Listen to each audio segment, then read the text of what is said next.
Hi, everyone. Welcome to Ever Growing. I'm Sabrina. I'm the CEO of Evergrowth Coaching.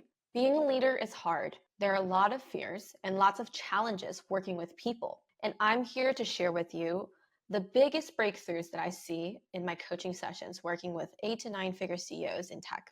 Now, some of these might be stories in leaders' most vulnerable moments, and some of them might be tactic frameworks and operational things that you can implement right away. And my goal is for you to listen to this podcast, implement a few things, and feel better as a leader and improve your organization in 30 days. So let's dive into the episode today. So, is time the most sacred resource for a CEO? I think yes, absolutely. But there's another layer to it because it's not just time, but how you use the time. So, when we think about how you use the time, then we think about focus, right? A CEO could have a lot of time on her hands, but she has poor focus. What will happen is that they may have 3-4 hours of deep work on her calendar a day, but she might go into this fight or flight state, thinking about what to do, becoming really reactive, taking blind actions with that poor focus and poor prioritization. Therefore, she's going to be distracting all of her team members. The team members might be feeling like there's a whiplash going around and not sure who to follow. And eventually, she's switching directions so many times that none of the projects gets to completion and they waste time. So time is very scarce, right? It's a sacred resource and it's limited. The CEO's time is the most valuable at the company, or one of the most valuable resources in the company, because they have to manage everyone and they have to manage their investors. They have to manage the long-term plans as well as the short-term plans. But focus is the real thing. It's what do you do with that time? So there's this phrase been thrown around that I hear all the time that's called peak productivity. Right? Everybody wants to be at their peak productivity to reach their potential. And why do CEOs struggle to get to peak productivity? Well, I think of it in 3 reasons. Number 1, it's distraction. 2nd, reactivity. And 3, joy and flow state. So let's talk about distraction. If you're a CEO, many people will ping you, email you, and you might have lots of meetings on your calendar. You simply don't have enough hours in the day to go to all the meetings that people want you to be there.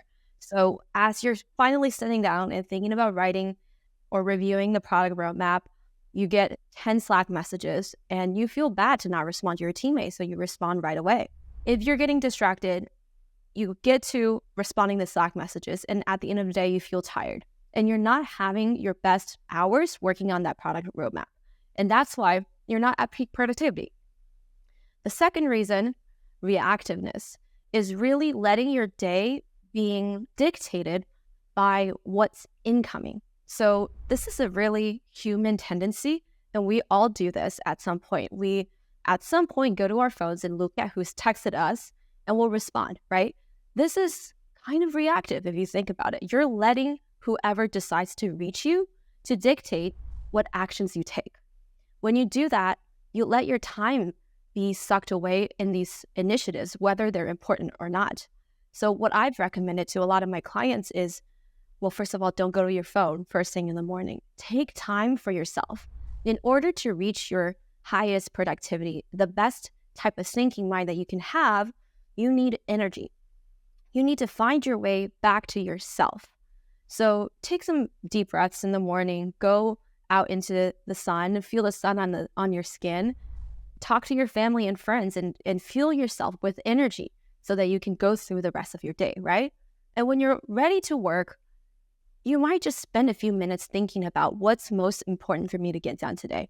And I wouldn't recommend more than 3 things, because the number 3 really forces you to prioritize. And then spend time doing those 3 things. Once you're done, then you can look at who's emailed you, who's texted you, and who's Slacked messages to you. And the objection that I get from a lot of CEOs is, well, how can I let my team wait? Sometimes it's not possible. Sometimes there's a burning fire. While I completely understand, this rule doesn't have to be done 100% of the time. We can adjust it. Let's say you have your 3 priorities for the day. You can simply time box it for the rest of the day for you to do that, if you don't do that right now. You can take a scan at your phone, set a timer for 5 minutes, just to scan if there's anything that needs your attention right away. You can get to them within those 5 minutes and then go back to your proactive priorities. So there are different creative ways that you can do with it. And I want to talk about the third point. Reaching peak productivity, you need to be having fun. You need to be experiencing joy, because in order for us to want to be productive, we need to be internally motivated. And the best internal motivator is having fun. If you feel like you're really passionate about your business and you're passionate about the people that you're working with, you will never have Sunday blues. You'll wake up Monday morning excited to jump to the laptop, excited to go through your proactive priorities, excited to not tune into your distractions and focus on your work, right? So how do we have more fun at work? Well, first, we have to be honest with ourselves. What areas of your work is draining to you? Why are you having them on your plate, right? Is it possible to delegate some things, to cut things completely, and to rethink the way that you work? So let me tell you an example of one of my previous clients who is kind of a design genius. He could take a product problem, think about the users, and just really quickly whip out a really high quality design. And it's intuitive and it makes sense and it's beautiful. And he loved doing that. When he does that, time goes away. And often when he hands those designs to his design teams, the teams get to learn a lot. But because of the company growing, he had to do finance, he had to go to board meetings, he had to jump into the sales team and fix things. And he had no time for designs for a long time. And then when I asked him, hey, if there's one thing that we can change about your work to make you happier, what would it be? He said, I just want to do some designs. And you know what? We made that happen. We communicated to his team about why he's doing that, right? Because as a CEO, if you just randomly jump in to take a little bit of IC work, it could be jarring. But we explained that, hey, this is a way for the CEO to find a little bit more joy and excitement in his daily routine. He wants to stay in tune with the design team. It doesn't mean the design team is not doing a great job. He just wants to come in and experiment with it. And the important part is he's going to get the team's permission after trying it for a bit. And the team gets to tell him if this way of working is working out or not. So he started dedicating a couple hours a week designing. And all of a sudden, I just see him fill with more energy in those other areas of his work that he didn't like so much. I love my typical Mondays, and I've did a lot of experimenting to find out the right mix of things. And I have to preface, because of the type of work I do, I'm not running a venture-backed company. I get to set my schedule 100%, right? So on Mondays, I have very little meetings. I only have, critical meetings that I need to have. But Monday mornings are sacred to me because I wake up and I think about what I want to do for the rest of the week.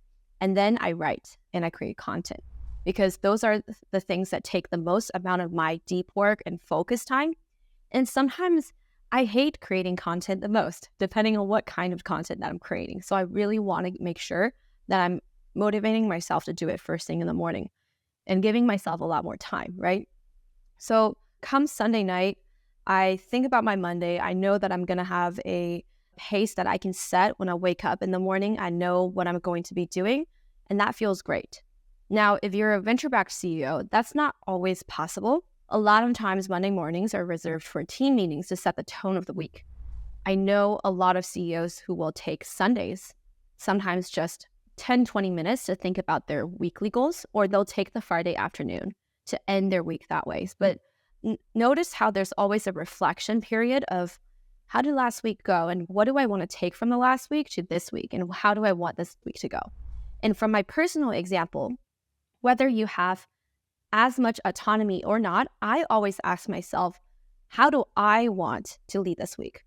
What do I need to put in to make sure that I'm taken care of? Sometimes it means that Monday morning, completely meeting-free, but sometimes it means taking myself out for an ice cream. Sometimes it means making sure my workouts are scheduled. So as a CEO, your responsibility is not just to your company, it is also to yourself. The more that you can structure the things that you need within the week, the better you can be of service to people and the better focus you will have.